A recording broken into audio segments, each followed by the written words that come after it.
Hello everyone, and welcome back to Wicked Reading. Today I will be reading about the man-eating trees. A man-eating tree is a vicious predator, usually found deep within jungle territory. Although these trees might look harmless, power courses from their roots to their wild branches. They pose a mortal threat to any warm-blooded creature who mistakes their open arms for shelter instead of a trap. Explorers have described several species of man-eating trees, each of them taking on an appearance of its own.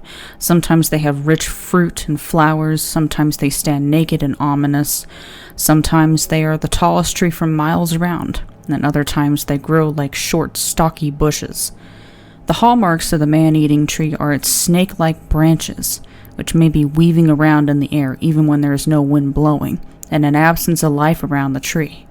Other plants are usually propelled by the tree, so a small clearing may have formed around its base. Animals who approach the tree rarely live to tell the tale. So there are no birds' nests, squirrels, monkeys, or other tree creatures making a playground of its branches. Although deadly, man-eating trees are not particularly refined in their predatory technique. Since their roots keep them firmly planted in the ground, hunting is out of the question. Instead they wait, like spiders in a monstrous web, for their prey to stumble upon them. They are incredibly sensitive, able to detect a creature as light as a bird perching on one of their branches, and they may be able to detect vibrations in the air and earth even before their prey touches them. When it's time to attack, the monsters lash out with their tentacle-like branches, seizing their prey and breaking bones or strangling them by the neck.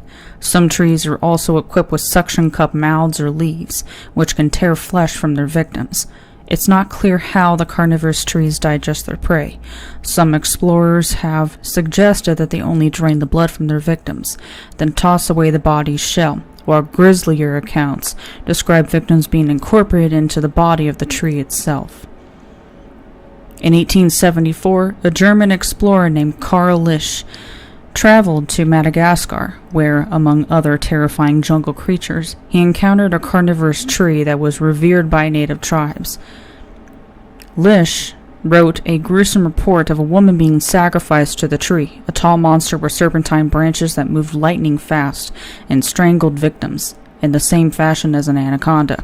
In 1914, another explorer, Chase Osborne, corroborated Lisch's story. Although he himself couldn't find the tree, tribal people and local missionaries confirmed its existence.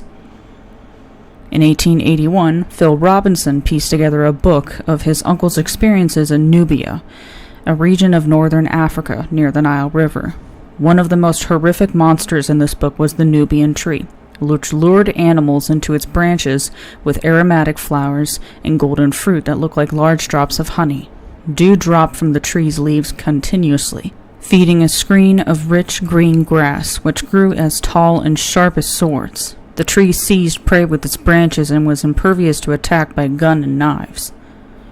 In 1887, J.W. Buell recounted a carnivorous tree that he encountered in Central and South America. The tree had a short trunk and long branches with saw-like edges. The tree branches lay across the ground until prey approached. Then they seized the prey and lifted it onto the air. Once the poor creature had been drained of blood, its body was cast away. Throughout history, a number of trees have cropped up to menace innocent men. In Homer's Odyssey, a lotus tree cast an enchantment over an isolated island. Its delicious fruit caused men to lose their memories and sink into a pleasant drowsiness. Again, in the Bible, the tree of knowledge spelled disaster for Adam and Eve when they were tempted to eat its luscious fruit. Still, the first tree to launch an outright attack on man was the Madagascar tree, described by an explorer in 1874. The story of the Madagascar tree was followed up with a flurry of other man-eating trees, but they fell out of popularity along with explorer narratives around the 1920s. Today, when explorer narratives are long gone, man-eating trees have experienced a revival in fantasy novels. In Harry Potter, the heroes are attacked by two deadly plants, the Whomping Willow and Devil's Snare, which was named after a plant described by an explorer in Nicaragua. In The Life of Pi, Pi lands on an island full of carnivorous plants, and in the horror film Little Shop of Horrors, a talking carnivorous plant is tended to by the shopkeeper.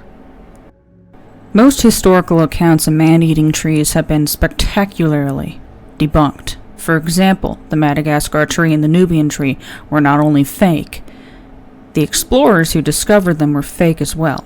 If man-eating trees do exist, hidden in some dark jungle pocket, science has yet to sniff them out. Humans with their chainsaws and greed pose a much greater threat to the gentle giants who make up a forest. Still, carnivorous plants are not just the stuff of sci-fi. They consume hundreds of insects, frogs, and rodents every year. The largest carnivorous plant is the giant montane pitcher plant, which grows with its mouth open to the sky in the mountains of the Philippines. These pitcher plants are capable of eating rodents as large as rats, but they resemble flowers more than trees, and they use slow-working acids instead of lightning-quick branches to devour their prey. The Venus flytrap, a North American cousin of the pitcher plant, has more star power, with its toothy mouth that can be watched as it closes on unlucky insects. These little stars are completely harmless to humans, but their grip on our imagination might have spurred on the explorers who dreamed up man-eating trees.